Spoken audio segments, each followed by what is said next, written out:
I'm so happy to have you here today. Thank you for Thank being you. here. Happy to be here. I'm a fan for such a long time also already. So you were probably one of the very first channels that I found on TikTok and that I love to follow on TikTok. Amazing. Oh, that makes me so happy. I'm glad you like my content. Very much, very much. Like I vibe with you. Like I love your positive attitude and I love like how warm you are and how kind you are. I love your values. And I also highly appreciate what you are doing because like my impression is that you try to help people to find love and healthy relationships. Yeah, that's one thing I do. Yeah. My idea with the podcast was to create a safe space for creators to talk about their individual, unique, sometimes a little bit crazy journeys. Especially content creators used to have them sometimes. So they Yeah, yeah. do things differently and not like the stereotypical stuff.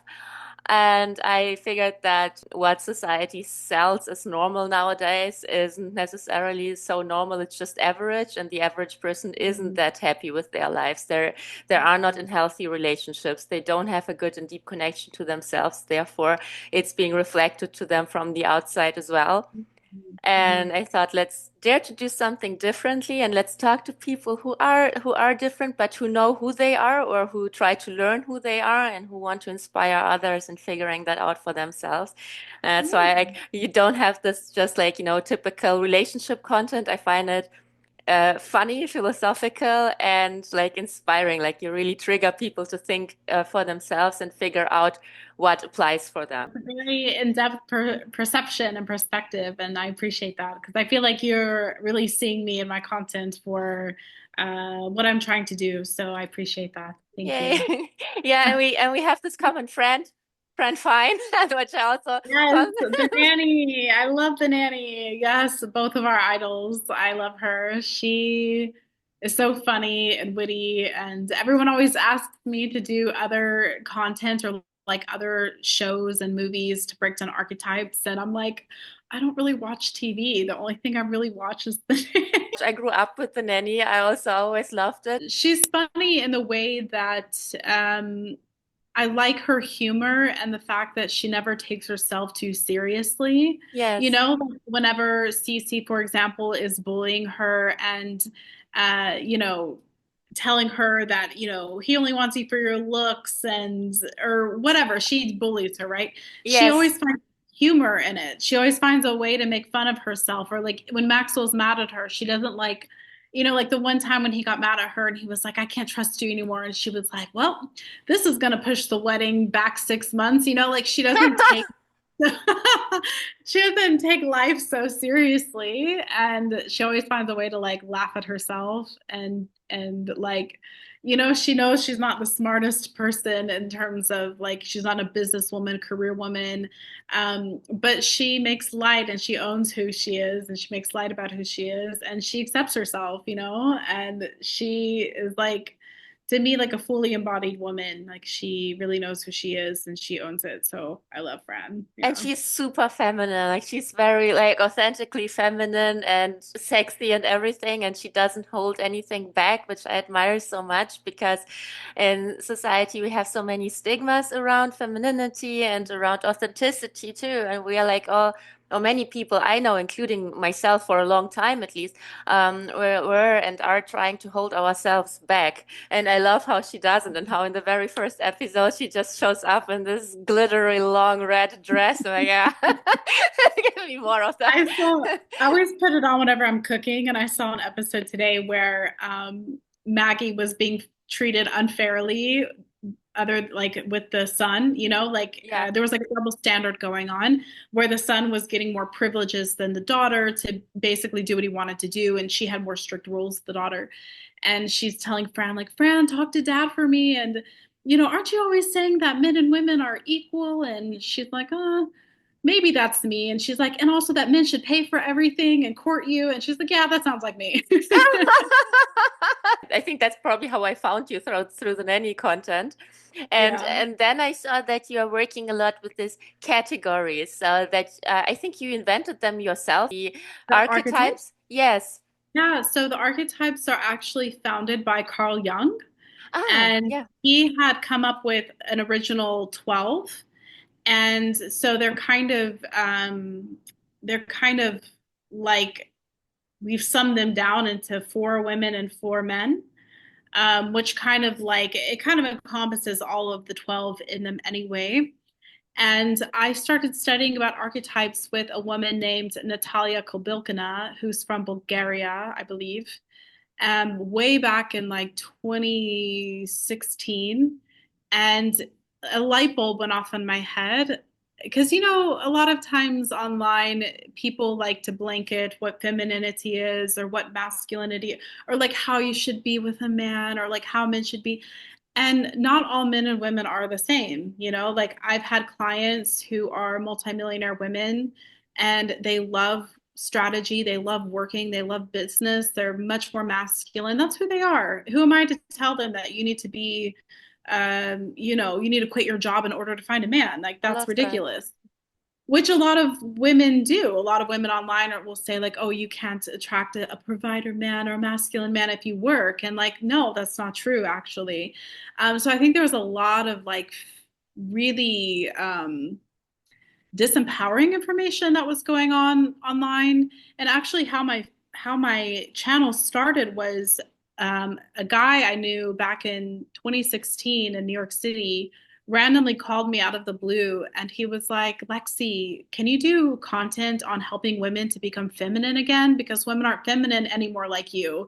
It was so out of the blue. Like, it was like maybe I had talked to him in like 4 years. And I was like, what do you mean? And he started giving me examples. And I thought that's an interesting thought. Like, nobody was really talking about femininity online. So I went online and I did a video, and my first video got like 200,000 views. And then I remembered, like, my archetypes program that I had been doing uh, goes over different types of femininity. So I started, like, segueing into that, and then people loved the archetypes. And then from there, this huge conversation around femininity arose, and Mhm. everyone and their cousin and their aunt and their sister and brother were talking about feminine energy. And I think a lot of people kind of get it wrong that feminine energy is like this kind of like passive bystander in life that just sits around and like watches life go by, waiting for people to like serve her. And Yeah. that's not really what it is. That's not really what it is. So I think there's a lot of like really bad information going on the internet about feminine energy. So yeah, so I kind of yeah, that's kind of like how my platform got started. I love that. So I had no clue that it was based on Carl Jung, because I know the personality types. I think it's Myers-Briggs. Yeah. Myers-Briggs with the 16 Myers personalities. Myers-Briggs is something different than the archetypes.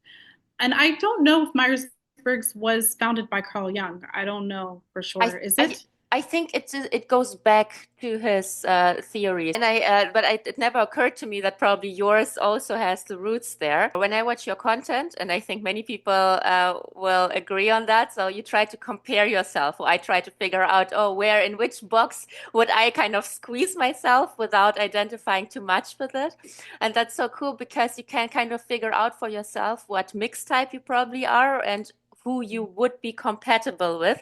Although you probably think, I would like the other guy, but wait, probably I'm more compatible with this or that character.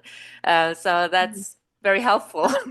Right, that happens a lot actually. And my book I wrote about becoming the Empress is that an Empress is a woman who embodies all 4 archetypes of a woman. And she becomes a fully embodied woman because the girl is water, energy, lover is fire, queen is air, mother is earth. So it's like all these like kind of elements that we should all develop. But women will typically be 2 naturally. Like, she'll be a natural like girl lover or girl mother or queen. But it's her mission in life to develop the other 2 that make her a little bit more uncomfortable. So if you're a natural girl, it's going to be uncomfortable to be a queen because that's the opposite of who you are. But you need to learn the attributes of what a queen represents, which is a woman who um, works on her intelligence. She's a woman who has strategy. She's got goals. She has boundaries. She can say no. She's not a pushover, right? Because the girl can kind of be these things because she's so soft and sweet. So it's kind of this dynamic of being all of them. And as women, you know, we're very changeable. We have 4 cycles in our cycle, as you know, our hormonal cycle goes through 4 phases every month. So our hormones change into 4 phases. We're always kind of shifting and changing. Women are kind of like water. We're mutable. Like we're always kind of, you know, we get pregnant, we give birth, we become mothers. Like we kind of go through this like ebb and flow in life. We're never just like solid in one. Whereas men are different. Men are typically solid in one. They're solid and they're stable in one archetype. I've found that if they're more evolved as a man, if like let's say they're a ruler and he's more evolved and he's developed his emotional intelligence, he'll be a mix of like ruler and manager, right? Like he'll kind of have a blend of both. But I have had women who've come to me, specifically queens, because queens think that they want the ruler, you know, rulers and Yes. queens don't go together. And they'll come to me and they'll be like, Lexi, like I really want a ruler husband. And I'm like, do you? I don't really think you do because rulers are very, very difficult to deal with, you know? And they're very difficult in relationship. And queens and rulers are too similar. They'll butt heads. So I had one client, I remember she came to me really wanting a ruler archetype. She's successful, she's a millionaire. And so I set her up and she started kind of, you know, mingling with these types of men. And I told her, I warned her, don't, you know, just so you know, they're going to be like this, and this. And she came back to me. She's like, oh, you know, Lexi, I don't know. And then she repeated what I had told her. I noticed that they're like this, and this. And I just don't know if that's compatible for me. And I said, I told you this, you know, you Yeah. would go very well with a manager archetype. And I think maybe like a couple of months later, she met a manager archetype who was like so good with her. Like they were such a good blend of like a power couple dynamic of what she wanted. He kind of like was the strength where his weaknesses were and vice versa, and he had the emotional intelligence to really, you know, support her, and she had the strategy to kind of support him in his career. So it was a really good blend, and she started to realize, you know what, like I probably wouldn't like being with a ruler, you know. So at some point I think some women do come to this realization that this idea of being with this type of man probably isn't for the best, maybe through experience, or sometimes women who are like a queen archetype, sometimes maybe that's not their natural state. Maybe they just kind of became that because of society's standards and expectations. And once she kind of like softens and like kind of, you know, because I do coaching for women Mhm. and kind of like peel off the layers of all of the expectations of what their family want them to be or friends or society, and she kind of comes back to herself and her authentic self, she might realize, you know what, like I'm actually more like a girl lover, and she can embrace that side, and then she naturally will find the man that's the right counterpart for her. So it's kind of an interesting thing to kind of process with women. Yeah. Yeah, absolutely. Like, how would you describe what does it feel like to embody your actually authentic archetype? What does it feel like to be authentic versus what does it feel like to play this character without even knowing that you're doing it? I think when you're playing a character, life is hard. I think life is hard. I think the work you will be doing is probably hard. I think you feel stuck. A lot of times women will feel stuck in their bodies or they'll feel just like they're not enjoying what they're doing. You know, they're attracting in men that really aren't for them. They're just not like, it's like you're kind of hitting a wall everywhere you're going, right? Whereas versus when you're kind of in your authenticity and when you're doing something you're supposed to be doing, life becomes easy. Like doors will open, you'll meet the right people, things seem to be more seamless, you know, you're kind of flowing through life. When I started my platform, I grew to about 150,000 followers in 3 months. I was getting a lot of podcasts, I was getting a lot of clients, I wrote my book. Like things just kind of started opening because I was authentically behaving in my own true nature, right? Versus when I had worked in certain corporate jobs and stuff, it felt very hard. Like I felt like I had to work 10 times harder to do something that shouldn't be that. It's not even working 10 times harder. It's like you go through like a mental thing, like, Hmm.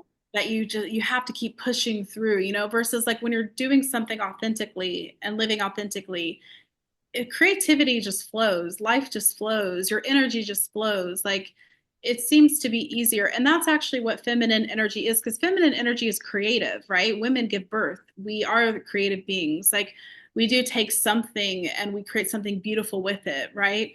So when you can take something basic and create something beautiful with it out of your own joy and love, like, that is feminine energy. It's not masculine energy like people would say, right?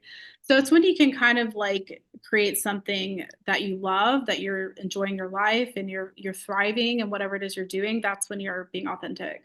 Love that. That resonates a lot. And how would it be for a man on the other side, like masculine energy? How would you define that? How would I define masculine energy? Oh boy. I always feel like I'm not I'm not a man, so I can't really speak for men, and men get really angry when I Oh, speak for that them. yeah, it's a similar Yeah. experience with that one. Yeah, I think for masculine energy, it's just a man that has a goal. Like, masculine energy is like a target, right? It has a goal. It wants to shoot in that direction and it will do anything to get there.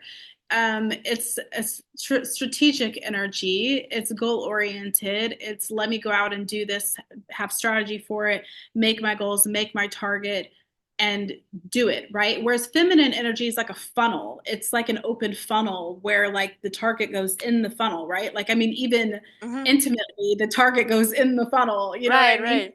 So women were very expansive and open, and men are like, this is what I want. Like, I'm going to shoot in this direction and I'm going to have a strategy. I'm going to have my goal present, I'm going to do it. I'm going to show up for it. And they're very decisive. Masculine energy, I think, is very decisive. Men are very logical too. Men have like more logic, and women are more intuitive based. I mean, even in my book, I talked about like the energies of men and women and how they kind of co-create. Men Mm. create through logic, and women create through intuition, and that's how the two kind of blend in a relationship. Is the man will say, "Okay, logically, this makes sense," and a woman might say, "Intuitively, I'm feeling this." About this. So maybe we can maneuver, because we need both logic and intuition to kind of Yeah. navigate, right? Yeah, when I'm just thinking about about my husband and me, then I would also say like he's the more logical one, while I have a very strong intuition. But it's not like he only has the logic. Like sometimes he will have the intuition, and I will have to say, "Whoa," it kind of goes both ways sometimes. But I would say it's like a maybe 70-30 distribution or so that I can be a little bit more. Receiving and feeling, and he can be a little bit more like in the planning energy. And I just try to sometimes get him out of it a bit because I've realized that when people are in here all the time, that's Mm. also kind of damaging. Like if you always just think, and try to, strategically Yeah. get through things. Right, because we all have feminine, masculine energy. We need both to kind of balance life, right? But I thought it was interesting you mentioned 70-30, because that's really the healthy, I guess, kind of mix is Oh, you'll be like 70% feminine and you might have 30% masculine, or you'll be 70% masculine and have 30% feminine energy. 70-30 is kind of like the sweet spot of, oh, okay. I didn't knew yeah, that. yeah. Yeah, it was just a feeling, but that's I think yeah, what it is like. And another thing that I find so interesting is that you're talking about shadow aspects, because the shadow aspects of the characters, or of the archetypes, because I thought, I know women who I feel shame themselves for being one character type, and they kind of try to gain what they think is balance by being the other thing. And I'm Mm. not sure that they are. Like, I know people who I'm pretty convinced are the queen, the empress, and they try to be like girly and sweet and everything, but I just feel it's like, I don't want to say cringe. I just did, but it's like it's like own it. Like, just own it, because you are this awesome, brilliant, strategic person. That would be so much better. Yeah, I think it happens when we all will have a mask to some degree if we are trying to if we feel like we have to be a certain way or change to be something to attain something else, right? And that's why it never works long term, like this whole like dressing up as feminine energy. I think for a while there was like this huge feminine energy trend of dress like this, walk like this. Oh But yeah. if you're just playing a character and it's not really who you are, that mask is going to fall eventually. And whatever you've attracted in during that time of deceit or not showing your true self is not going to last. It's not going to stick because you're trying to be somebody that you're not at the end of the day, and it doesn't last. That's why I tell my clients, like, I have so many women that will message me like, how do I be this or how do I be that? And it's like, okay, I can give you some tools and, and some things on how to help with your relationships with men, etc. That maybe, I guess you can grow into these things. You can learn these habits and skills. You can learn etiquette. You can learn the proper way to walk into a room. You can learn how to hold the energy of the room. You can learn how to be back magnetic, right? These are things that you can like develop, right? But to change your fundamental nature is very difficult and not always the best thing to do. So, but shadow aspects of archetypes are more so like a shadow of a girl would be a woman who has a lot of anxiety. She's got a lot of fear. She doesn't trust people. She doesn't trust herself. She won't follow a dream. She may not even leave her parents' house. Even as an adult, she might be very babied. She kind of stays stuck in this kind of like, I'm afraid to go out and face the world and be Mhm. who I am and talk to people and date. She's a woman that's kind of like surrounded in fear and anxiety. So that's more of like the shadow, it's like she'll kind of stay stuck. Whereas the shadow of the queen, she'll be a woman who really hates men. She'll be like a misandrist. She also kind of hates women. She thinks she's better than women and better than men, and she's the best. And, she's kind of one of these very dominating types of women. She'll even be a woman who will pick on other women online. I did a video on this, like these women that say they're feminist, but then their whole content and everything they do is around talking bad about women that they don't agree with, like the housewife. They'll be the woman that will talk bad about the woman who's a housewife or the woman who, I see. doesn't have Yeah. a career. I'm Yeah. better than her because I'm smart. That's like the shadow of a queen. Someone who needs to prove that they have a privilege, that they are smarter than that they are like, yeah, better than, yeah.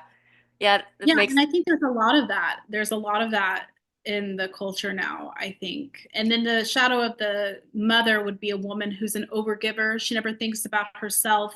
She never takes care of herself. She might be a bit of a martyr, even. She'll be a woman that just completely neglects herself to take care of others, and then she becomes like a doormat in the process. And then the shadow of a lover is a woman who will use her sex appeal to get what she wants, or she might go into S work type things or mhm. stripping or, kind of like using her sexuality as a way to manipulate or to make money, which will ultimately kind of disempower her. Yeah, yeah. And I think that a lot of content on the internet that we see comes from the shadow because there is so much division, Mhm. especially in comment sections. If you say something positive, you are being attacked very easily because people won't believe you that things can be good and that things can be easy. There are many men who give toxic advice and who tell you how to manipulate women into relationships, just like women will talk about how to manipulate men into relationships. And I think, like, I'm originally from Eastern Europe, and I didn't get good relationship advice from my family necessarily, but I had like two sides there. One didn't give advice at all; they just did whatever, and that's what the relationships turned out to be like whatever. And the other side would give you this like toxic advice, like you have to show up very girly, you have to do that, be very feminine, like use what you have.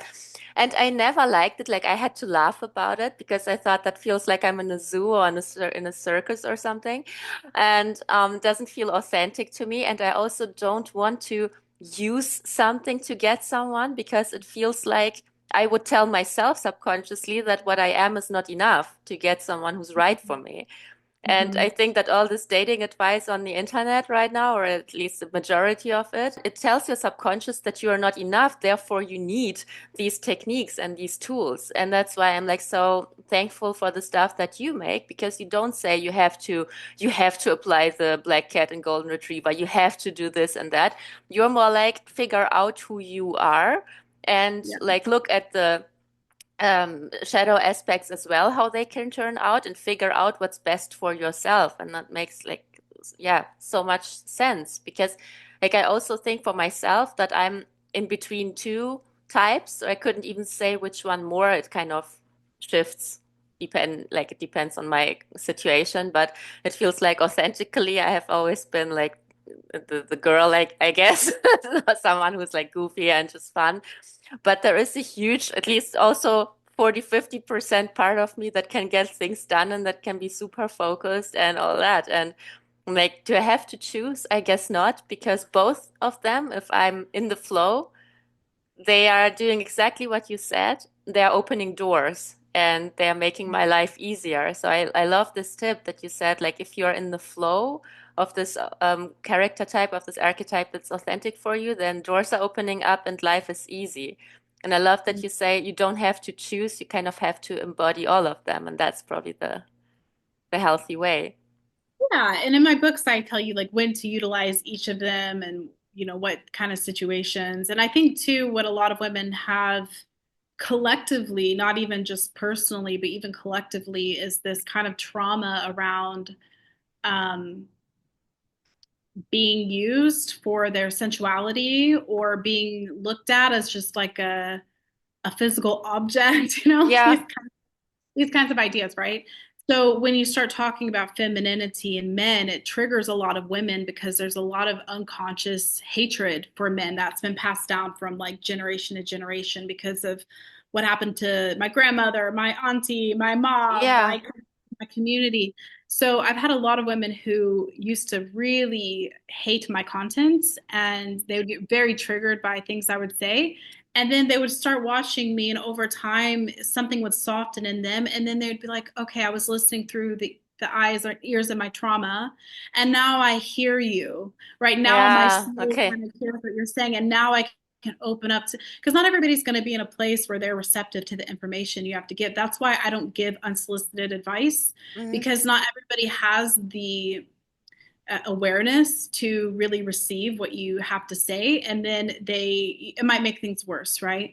So sometimes it takes a while for someone to open up and really take in that kind of information.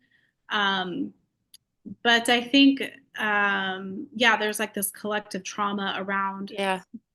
being seen as a beautiful, sexy woman, a seductress, or whatever, right? Like, because women are like, I don't want to be seen as an object. Like, I want to be seen as like a. I did a video actually once on like kind of dumbing yourself down. Hmm. And oh my God, I got like so much hate for this. And I was saying, like, kind of, when you're with a man,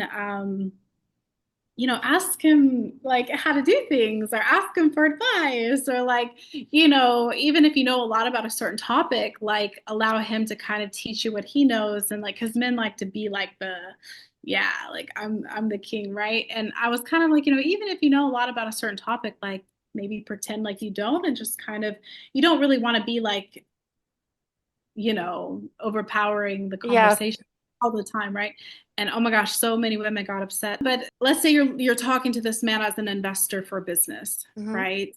And I actually gave advice to one of my clients on this. She had a meeting with her like CEO for her business. And she told me she wanted to go in and tell him that she got a job offer for the White House because she did. And that, she wanted to impress him by this. And I was like, no, no, no. Do not go in there telling him that he has competition with hiring you or like having, because she'd already worked for him. Go in there and kind of stroke his ego. Tell him like, I love working here. I'd love to learn from you. Tell me what you know. How can I be better at my Hmm. job? Like kind of put him on a pedestal. He's a CEO. He probably has a big ego. He's going to feel flattered by a beautiful woman stroking it. Don't go in there being like, I might leave you to go to the White House, because he might be like, okay, see ya.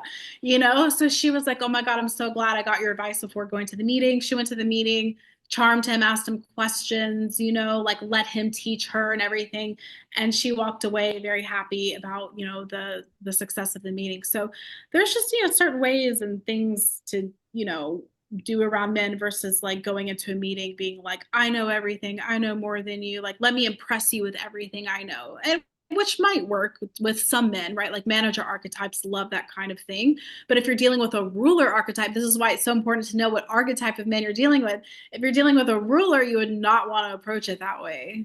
Right, So, right. But I think I understand why people would hate on that kind of advice. I don't share the hate, by the way, but I understand where it comes from. And I think it is because they take everything so extremely seriously, including themselves, and they think like their lives depend on it. While it's a difference if whether you are attracting the right partner based on some behavior patterns and you're playing and pretending, or if you're already in a relationship, whether it's business or love and whatever, and you just try to make it flow better from time to time and to improve communication. yeah, women will say to me, why do I have to pretend like I'm dumb to appease a man? He should love that I'm smart and like intelligent and that I'm capable and whatever. But then these same women will come to me and they'll be like, Lexi, I'm in a relationship with this man and he never does anything for me. He never like lifts a finger for me. I do all the work. I do everything. And I Mhm. asked like, okay, well, from the beginning of the relationship, did you always say, I can do it myself? I don't need your help? Do you tell him what he's done for you is wrong? Do you criticize him? And it's always like, yeah, yeah, yeah, yeah. Okay, so if you've done all that, why is he going to help you if you can do everything yourself? Why would he help you if you criticize everything he does anyway? Why would he help you if you can do it better than him? Why would he, you know what I mean? You're already shutting things down. And I remember like many years ago, I was at a friend's house and I was visiting and I was about to go to the airport and I was taking my luggage out to the car. And she came outside and she was like, what are you doing? Like, there's men inside who can do that for you. And I was like, it's fine, I can do it myself. And she was like, just because you can doesn't mean that you should. And that like always stuck with me. So when you kind of, I don't want to say play helpless, but when you kind of like it releases stress and tension in your life. And men also love helping us as women. They love doing things and impressing us. So give him the satisfaction to help you. And also at the same time, like it kind of takes things off your shoulder and doesn't, you know, you Yeah. have less to worry about. Yeah. Oh, I totally agree. I love that, and I'm doing that a lot. And not just for myself, it's not like just because I don't want to work or I don't want to live this thing or whatever. I I think life's like teamwork, and it's not like all about myself. Because if I want perfection, I think most women will probably agree. If I don't do it correctly, nobody does. Like I do something for myself in the very best way possible because there's nobody who would know me better than myself. So I know how things need to be done. But life is like, it's not a one-man show, it's teamwork, and it benefits from a healthy community and Yeah. partnership and everything. And you need to give people the space to do things for you, for the collective, Yeah. and to improve themselves also by doing that. I think one thing that women have a lot of difficulty with is women can be very multi-talented at things. And sometimes men have one-track minds, or maybe men are really good at a couple things, but they're not going to be good at like all the things women can do, right? And for example, I had a client I was coaching, it was a husband and wife, and the wife, there was many problems, but one thing that she had said to me was, it drives me crazy that when he puts away the dishes, he doesn't put them in order, he mismatches the bowls. It's common sense, she said.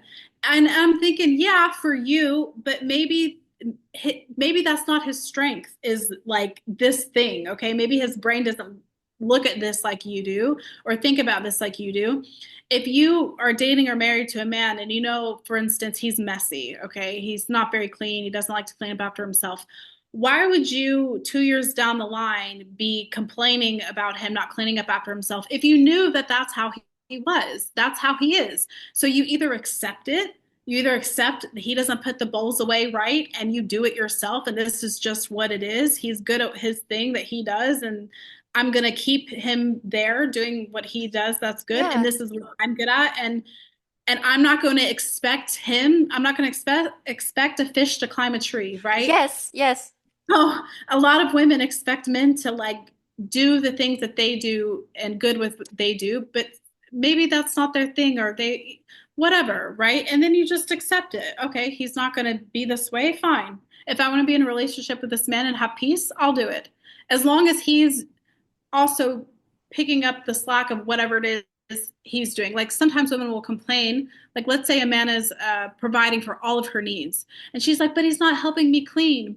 Well, okay, he's at work, he's doing all this stuff, he's providing for all of your needs and your necessities, and maybe you can hire a cleaner once a week, whatever. But like, why would you also expect him to like do something that like, you know what I mean? Like, I Yeah. hear this a lot from women that they just want men to do all of the tasks that they can do, and it's like it makes problems in the relationship for sure. Yeah, I really think we suck at teamwork because if you go in a company, like if you just look at a good functioning team, then people have different strengths and they will operate based on these and not try like a designer won't try to, do the project management suddenly and do finances and stuff. Like you have to separate these kind of things and I love this advice. It's like, I wanted to ask you anyway, what advice you would give to men and women to understand each other better, especially since we are expecting so much from each other nowadays. I think the first thing for women that they have to do in a relationship is accept a man at face value. This is something so hard for women. Accept a man at face value. Accept him for who he is when you meet him. That's it. Don't go into a relationship meeting this man and being like, oh, he could be like this, he could be like that, he could have this, and this, or whatever, like, and fundamentally change, right? Not saying like, okay, maybe um of course we're always evolving and growing and getting better, right? Hopefully in a relationship. But you can't say like, oh, this man, I don't know. You can't change a man. Like it's hard to change ourselves, but most importantly, you can't change a man. And men get very defensive about it too. You know, I mean, even if you look at like little boys, when like a mom tells a little boy what to do, like typically they'll do the opposite out of retaliation. Like, because men at the heart of who they are, they like their freedom. And it doesn't mean they like their freedom to go out and like be bad or anything, but they need to be who they are, be accepted for who they are. So if you go into a relationship, you can't then be like, okay, you need to do this and you need to be like this and you need to da da da da da, Hmm. because he's going to be resentful and it's not going to work. So I think this is something that's really difficult for women because women get into relationships with men being like, well, he's like 50% great. Maybe if he was yeah, like maybe if he was more ambitious, or maybe if he was more generous, or maybe I can inspire him to be more family oriented, or whatever. It doesn't work, you know? So find somebody that really um, suits you. Another thing I would like to say to women is like, I heard somebody sent me a video yesterday, and this girl is saying that like neurodivergent women, they either need to marry rich or be rich themselves because they don't like doing basic, boring, one-dimensional cooking and baking. Like, Ooh. you know, and I'm thinking like baking is an art. Like baking is an art. Cooking is an art. These aren't just like low grade things, right? Like first of all, you have to eat. What Yeah. else you order out, right? So I don't agree with her sentiment. But let's say that you are the one that has to cook and clean in the house. Let's say you don't have enough for help or whatever, and you're a woman and you're a housewife and you're thinking like, oh, like I'm just doing this stupid thing. Change your mindset about it. Learn to love it. If you're cleaning, find a way. Like when I clean, of course, like it's not the most like glamorous thing to do, but when I'm like cleaning my room or my house or whatever, like I'm imagining I'm getting rid of like any kind of negative energy in my Mm. house and I'm finding like a purpose behind it. Like anything you're doing, find some sort of purpose behind it and find a way to enjoy it. Because then you're not like begrudging things that you're doing because these are things you're just going to have to do on a day-to-day basis, right? Yeah. So I think women have to have a tendency of complaining. Um, I've just noticed that women have like they just complain more than men do. Maybe men internally complain, but women are verbal complainers. Find ways to enjoy the maybe more mundane tasks like laundry or put on a podcast or find a meditative trance while you're doing Love it and that. Yeah. you know what I mean? Instead of begrudging it and like feeling hatred towards this thing, right? So that's another thing I would say for women. I What? totally agree on that because it totally feels like we are devaluing also the mundane things, and I do that too very often. But it is a very beautiful challenge to find something valuable in the everyday life's tasks. Yeah, because life is just a myriad of like tasks that you're doing. Like, you know what I mean? Like Yeah, when we create something great, it's usually because we've done a lot of small things to create something great. So you kind of have to enjoy like the little things in the middle of all the great things. You know what I mean? love that. Another thing I would tell women is find things to admire about your partner. Because again, women tend to complain, right? So instead of complaining to him about things he needs to fix or do, um, like admire him for the things that he does really well. I remember sitting with a couple once. We were eating breakfast one morning, and the husband wanted like seconds of the meal. Like he really liked the food and he wanted seconds. And I wasn't like I was done. So I was like, you can have mine if you want it. And the woman piped up and was like, that's why you can't lose weight because Oh you eat. no. I know. I was like, what are you doing? And he looked at her like he was, oh my God, like she just like deflated everything in him. And I was like, she thought she was doing him a favor by reminding him of his health and his weight, right? But she was embarrassing him, right? And taking away his Right. masculinity. But she didn't like, and some men think like women, oh, they're being so deceitful. I think some women are just clueless. Yeah. They think, but they're just kind of clueless. They Yeah. don't want to do anything bad. They just probably really want to help, but that's like in Yeah. front of another person. That's I understand. That's really unlucky. Oh no. Yeah, but why do you think it is that it's women who want to change the partner so much and men are just okay with it? That's a really good question. I think women have really high expectations. Like, I Yeah. think it's like the way the culture is now, especially with social media. And I think women kind of always comparing themselves to others or kind of being raised in a way to compare themselves to others. Um, nothing ever seems to be enough, you know? Yeah, and I see something positive and also negative in that because I think for many years, like in the past, when people would get together, like 50s, 60s, and so on, like you needed each other more. Like men and women needed each other more to build families and to also be accepted by society, and financials would work better. And nowadays, everyone can do anything. And it's like we don't need each other anymore. So we have this choice to be with each other because we want to. But nobody taught us how to make a conscious choice about what we want and what to get and so on. So um, it's like this balance. So women didn't really learn who they are in the past already through generations and how to attract a healthy partner. They had to stick together because they had to. Now they don't have to, but like the questions stays like who do I want, who am I, how does it work best for me. So they kind of realize I don't have to put up with nothing like a cheating husband and bad treatment Mhm. like in the past just to provide for my kids and so on. So I don't need that person anymore that behaves or treats me poorly. And of course the expectations rise, which I find good, but at some point it's like I'm not sure if it's what we really want or what we think that we should want. Like, Mhm. I need someone who spoils me with money all the time. For example, is it really my value or is it just something that I want because I see it on social media? Because all I do is scrolling. There is just this question that I have. And I think many women aren't even aware that they have them. Like, do I need all that stuff? Do I need everything I Well, see?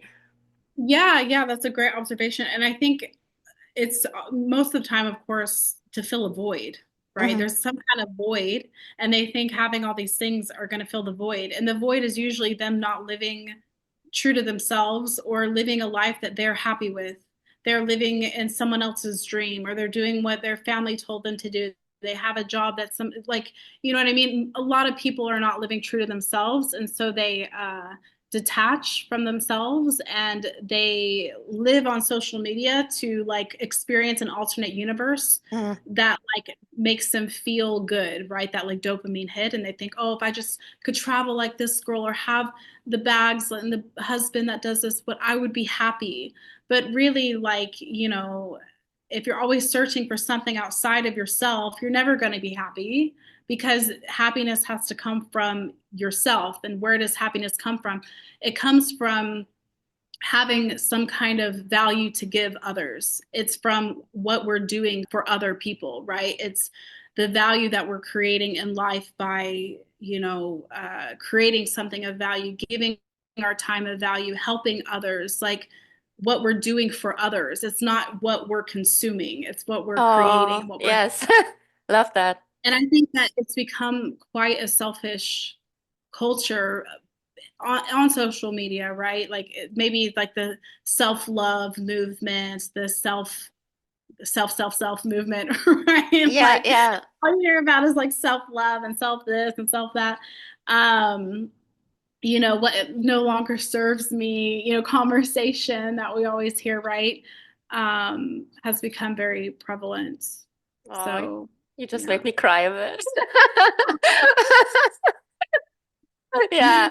Yeah, that's so true. Like, what value can I also create in this relationship, and not just like what can I take from it, and does this person still serve me? It's like you are a team. When you get together with someone, it's like the both of you, you become like a third thing.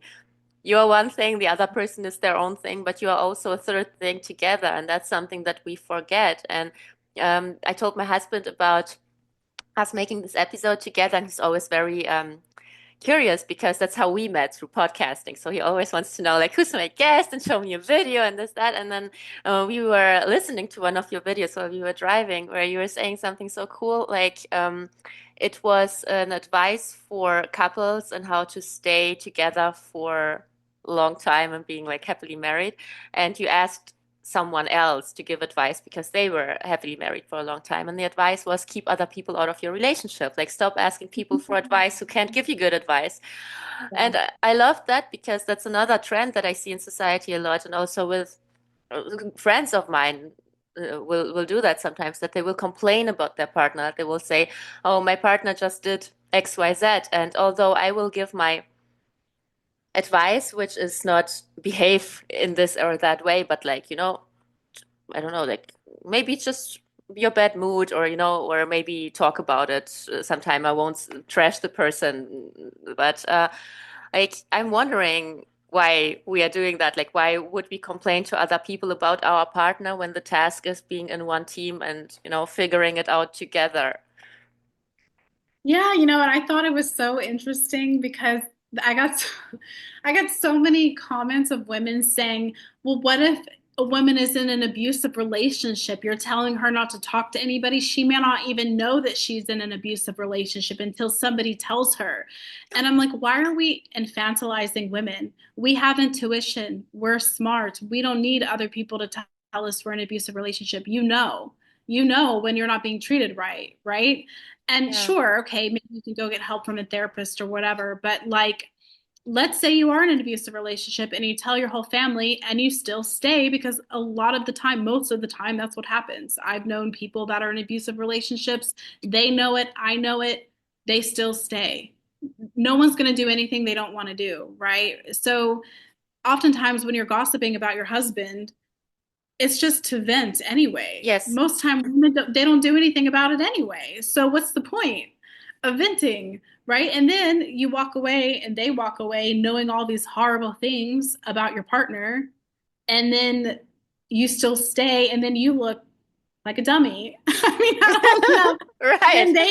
And they hate your partner, and then your family hates your partner, and then it's awkward. And then how do you stay a couple when honestly it's a breach of privacy?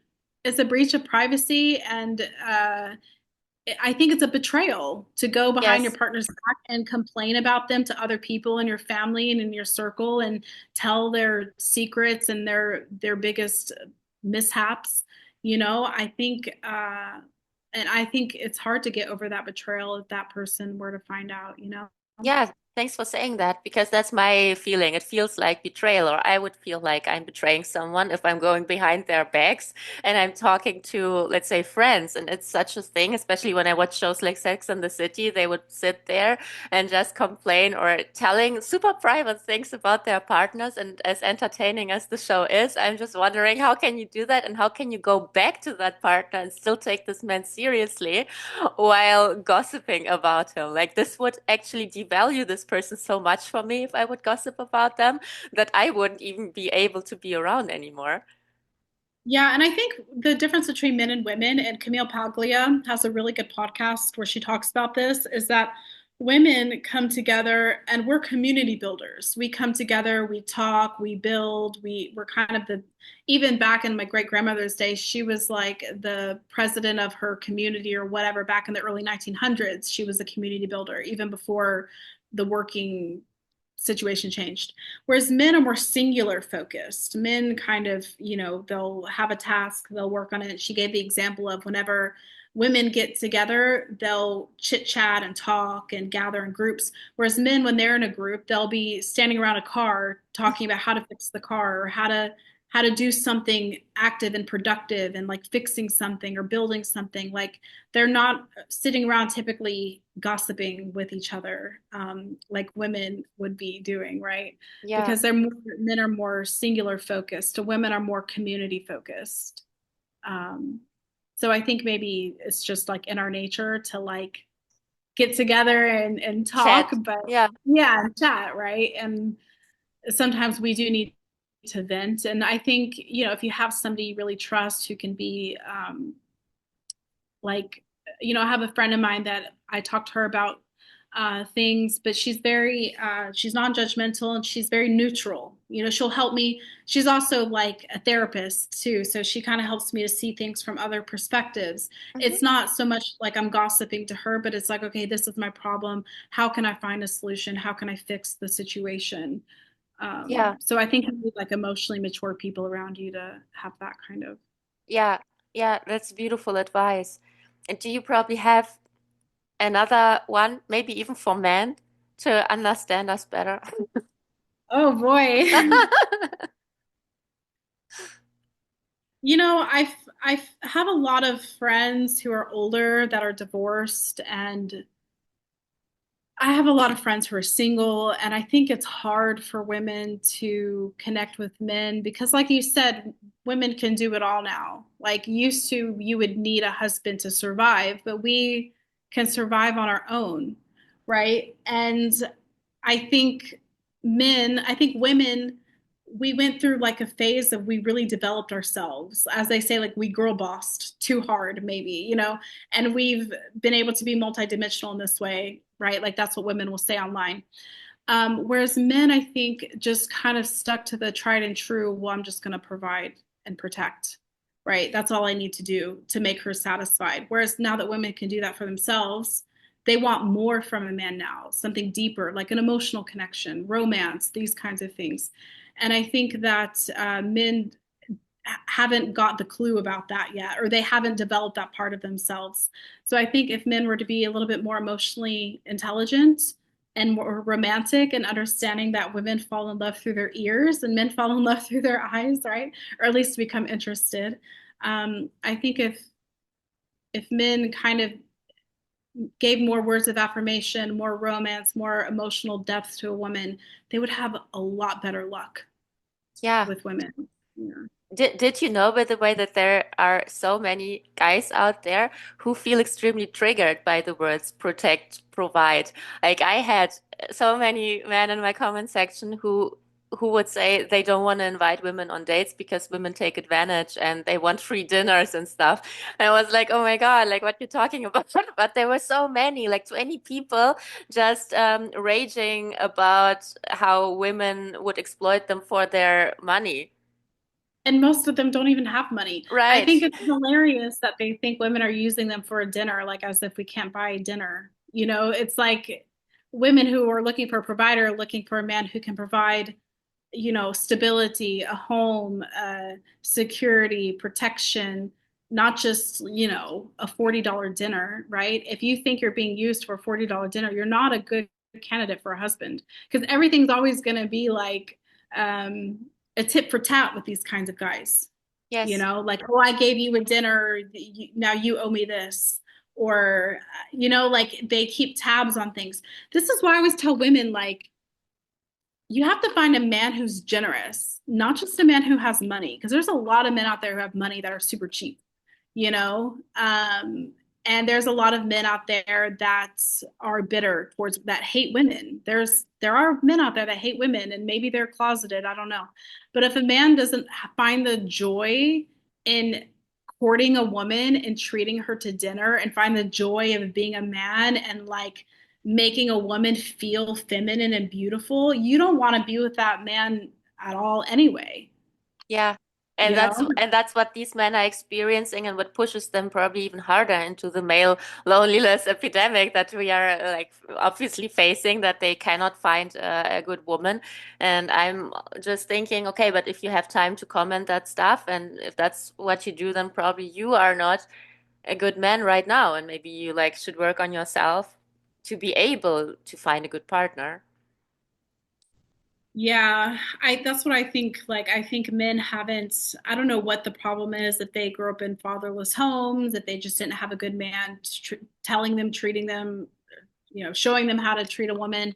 I don't know what it is, but if you're a man that you don't know how to court a woman and romance her and have emotional depth with her, I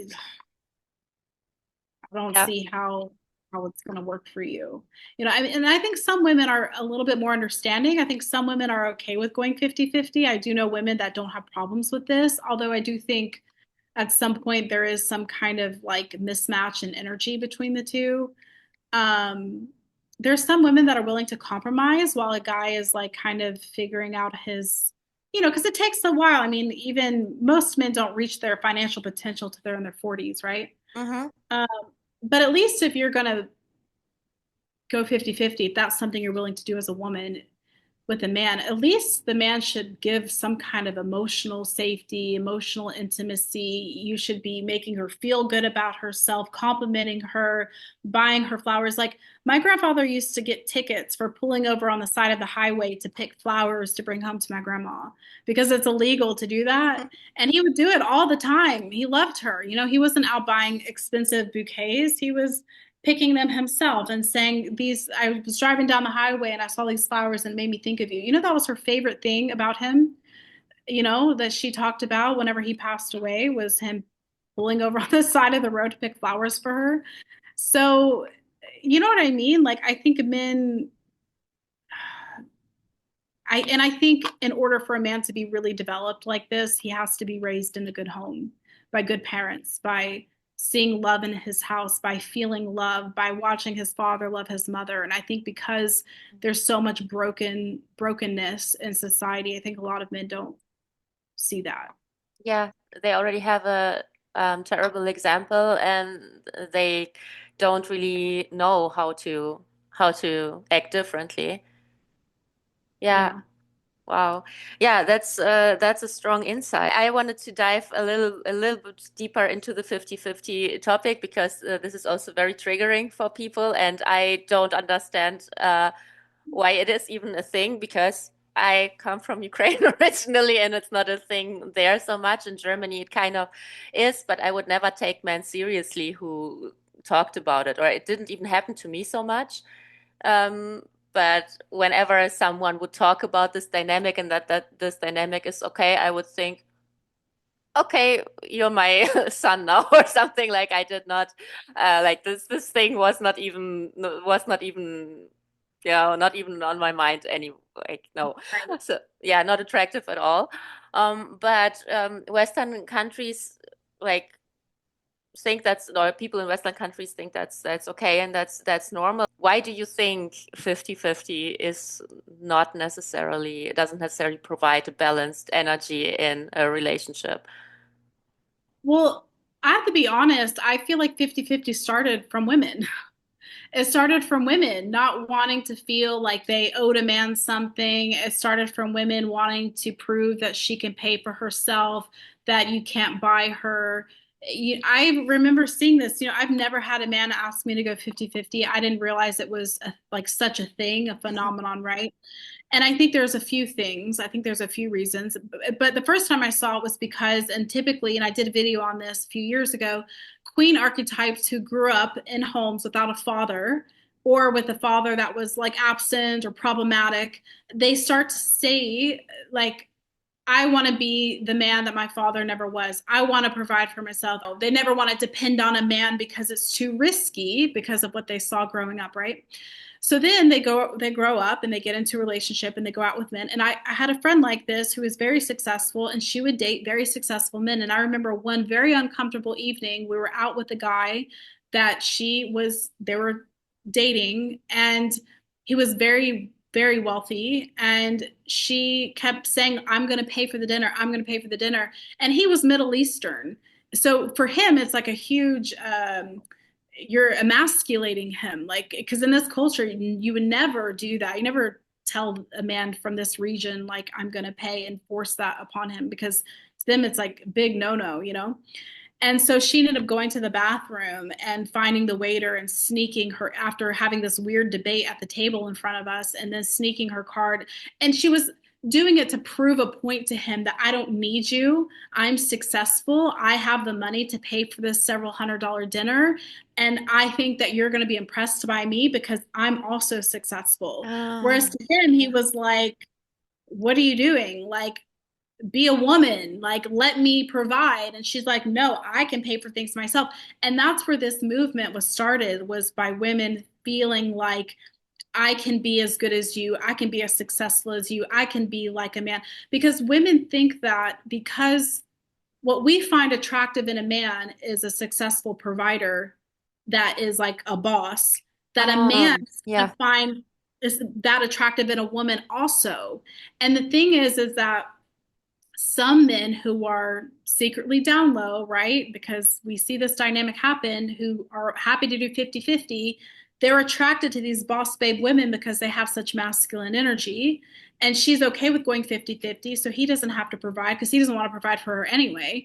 And so becomes, and I've actually had clients, not always, but I have had clients where I've worked with and who are in 50-50 relationships. And I come to find out that, I hate saying this, but I come to find out that the guy is bisexual, right? So he doesn't have a strong desire to take care of a woman because, he may not feel like that's his role as a man, right? So, yeah, I think the dynamic can be off, but I do know women that Mm. like to, this same woman I'm telling you about, she's still in a 50-50 relationship. She's a millionaire and she doesn't mind paying for her half, she says, because it gives her a sense of autonomy and independence, because she had such trauma around men growing up that she never wants to feel like a man has complete control over her. And being able to pay half 50-50 is a way for her to feel in control. And I think that this is a lot of women, they have control issues where they want to control the situation, and they do it by like, I'm going to have full control over myself. I'm going to pay for my half so I don't owe you anything. So you can't manipulate me later. So you can't do anything to hurt me later. So I don't owe you anything. And it becomes this mentality. And I think women have done that for so long that men started to kind of catch on that this is now a thing, and now it's a thing. But I think it became a thing because of women, and now women are angry at men for being like this. But I think it started from women being like, well, I don't need you. I'm independent. You don't need to hold my door. You know how many times men have told me that they've been like reprimanded by women for like pulling the chair out or opening I can do it myself. Like, I don't need you. And I think because the feminine energy movement became so big, women are starting to recorrect themselves and be like, oh, I do want a man to open my door. I do want a man to pay the bill. And now there's this like confusion. Yeah, yeah, I want to apologize to all the male listeners for the confusion actually. So I think we needed this. I really think we needed this process. But I want to tell you guys like we want that. We like that. And I think most women do. I can't speak for everyone, of course, but I do think that most women love it and that most women appreciate it and that like they miss it. And I want to say one more thing. When I yeah. was dating years ago, I had matched with a European man, and the Dutch culture is big in Europe. The 50-50 culture. I don't know why, but it's big in Europe. But I'd matched with a European man and I'd asked him, like, how do you feel about a woman contributing financially? And he was like, oh yeah, like I'm totally up for it if you want to work, if you want to contribute, like, and I was like, that's not really my thing. And he was like, well, to be honest with you, I only really said that because I thought that's what women wanted to hear. If you tell a woman you want her to just be a housewife, they'll freak out on you. So I'm just saying this to be safe. Like they're afraid of the reaction they're going to get by a man saying, and I've heard many men say it when they tell a woman they want a housewife or a woman, and this kind of thing, so many women get super offended by it. So I think women have become a little bit of their own worst enemy sometimes with this whole conversation because I think men are very confused. Yeah, yeah. Although I think the Dutch men are the only ones in Europe I've ever met who I never heard talking about 50-50 ever. Like I never met a Dutch guy personally who was into it, but I'm sure they exist. But like that was always so funny to me. Like the Dutch dudes would always talk about the Dutch way and laugh about it, but they were actually the men who never talked about it in a serious Funny. way. So super funny. Yeah. But it's really interesting what you said. Like we kind of caused it to liberate ourselves, which was probably also an important part of the journey. So we find our healthy way to, yeah, to care for ourselves and to get things done and so on. And but for a healthy relationship dynamic, I also feel like it's okay not to do that anymore and to rely on each other and to give up control again, to understand that we can have it if we want it anytime again, but we don't need it and we don't like control and relationships are also kind of opponents. Yeah. And I do want to say, like, I'm not advocating for women to like quit their job when they get married and be fully dependent on a man. Although I know women in these kinds of relationships and it works really well for them because they really trust the man and the man, like, they have a good situation going and it's fine. I do think it's good for women to have skills, to have hobbies, because if you're not doing anything, if you're not building skills, if you're not being productive, you're going to wither away. You're going to be depressed. You're going to start binging on social media and you're not going to feel good about yourself. So I think it's good for women to have skills, to have hobbies, to have a purpose, to give value. If you are a woman who's being spoiled by your husband, like do charity work, like go out there and do something for other people, like find ways to give value in your life and save money if you can, make money if you can, like, find a little hobby work you can make money with on the side and put it away in case you need it in the future, right? Like, I'm not saying like women should just be totally dependent and give up all control and decision making to men. Of course, you have to really trust a man and his decision making and respect him in order to like kind of have that dynamic. But there's a way you can like work and have hobbies and skills and make money and still be feminine and nurturing and loving and feminine with a man. Yeah, great advice. Can people actually book you for private sessions as a coach? Yes. So right now I do mostly, so I help ladies to build online social media platforms. So I help women to, if they want to do kind of like what I'm doing or build an online brand and have financial independence, et cetera. Like I pretty much have been focusing on this brand consulting. So that's pretty much what I'm doing now. But I will be opening up my coaching again. You can find my website. I'll give it to you for your viewers. Um, I haven't set up the portal yet, but I'll set up the portal for one-on-ones. I typically work in uh, like groups. So like I do like a 3-month program, a 6-month program, and a 1-year Mm-hmm. program. Um, and I don't really advertise my services too much because I kind of like to vet people before I really book them. So I'm still like working on how I'm going to do that moving forward. Yeah, So but people can always get your books. they can buy my books and they can email me if they're interested in working with me. They can email me and we can set something up. But I don't have a link directly for them to book me right now. I took that down several months ago just to focus on the clients I already have to not take on more. But if they want to email me, you can put the email in the description box Yes. and they can email me for my prices and my packages. I have my books. I have two books. My Empress book, I'm Archetypes of Men. And I also have guided meditations. And I also have a 30-day workshop that I filmed back in January, where I give you exercises every single day to manifest your dreams. There's several meditations for this workshop. Oh, There's about 12 hours of video content from this. There's a ballet portion of it as well. So that will be up on my website next week that they can purchase. awesome. Oh my God, thank you so much, Alexi. Anastasia or Anastasia? In both. Like in German you say Anastasia, but I'm already used to be called Anastasia or Anna. I love it. I love Anastasia. Such a Oh, pretty name. thank you. Thank you so much. And thank you for your time. That was awesome. I learned a lot from you. Thank you. That was an awesome interview. I love chatting with you, and I look forward to seeing more of your work in the future. Thank you. Likewise. Bye bye. Bye, everybody.